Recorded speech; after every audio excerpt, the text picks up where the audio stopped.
Wala na tayong minomonitor na anumang bagyo or low pressure area sa loob ng ating Philippine Area of Responsibility.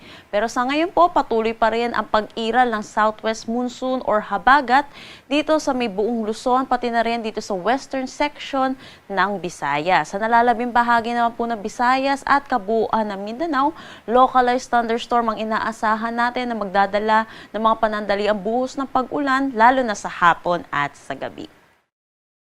Para sa magiging panahon natin ngayong araw dito sa Luzon, inaasahan natin dito sa may Batanes, Cagayan, Ilocos Region, Cordillera Administrative Region ay makakaranas po sila ng mataas na tsansa ng mga pag-ulan, lalo na po dulot ito ng habagat. Para naman dito sa may Central Luzon, particularly dito sa may Zambales sa Bataan, mataas po ang tsansa po ng mga pag-ulan sa kanila, mga kalat-kalat na pag-ulan, dulot pa rin naman ito ng habagat. Dito naman po sa atin sa Metro Manila, inaasahan natin ngayong araw makulimlim na panahon ang mararanasan natin. At hindi rin naman po tayo makakaranas ng mga tuloy-tuloy na pag-ulan, pero asahan din po natin may mga isolated tayong mga pag-ulan, pero mataas ang tsansa ng mga pagbuhos ng mga pag-ulan pagdating sa hapon at sa gabi. Dulot pa rin naman ito ng habagat. Ngayon po, habagat season pa rin po, so inaasahan pa rin po natin may mga pag-ulan pa rin po tayo na itatala, lalo na sa madaling araw.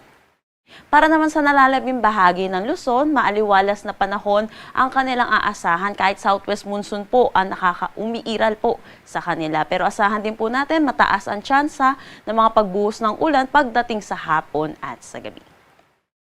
Agwat ng temperatura for Metro Manila, Tuguegarao at Legazpi, 25 to 31 degrees Celsius, Lawag, 25 to 30 degrees Celsius.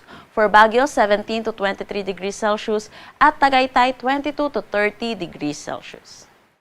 Para naman dito sa may Palawan, Visayas at Mindanao, maaliwalas na panahon ang kanilang aasahan. Pero asahan din natin yung init at alinsangan, lalo na sa tanghali hanggang hapon, na may mataas na tsansa ng mga localized thunderstorm pagdating sa hapon at sa gabi. Ugaliin po natin magdala ng payong, pananggalang sa init at pati na rin sa mga pag-ulan. Agwat ng temperatura for Calayan Islands at Puerto Princesa, 25 to 31 degrees Celsius. For Iloilo, 24 to 31 degrees Celsius. Tacloban, 26 to 31 degrees Celsius. For Cebu, asahan natin ng 25 to 31 degrees Celsius. Cagayan de Oro at Davao, 24 to 32 degrees Celsius. At Zamboanga, 25 to 32 degrees Celsius. Wala naman tayong nakataas na anumang gale warning sa anumang seaboards ng ating bansa.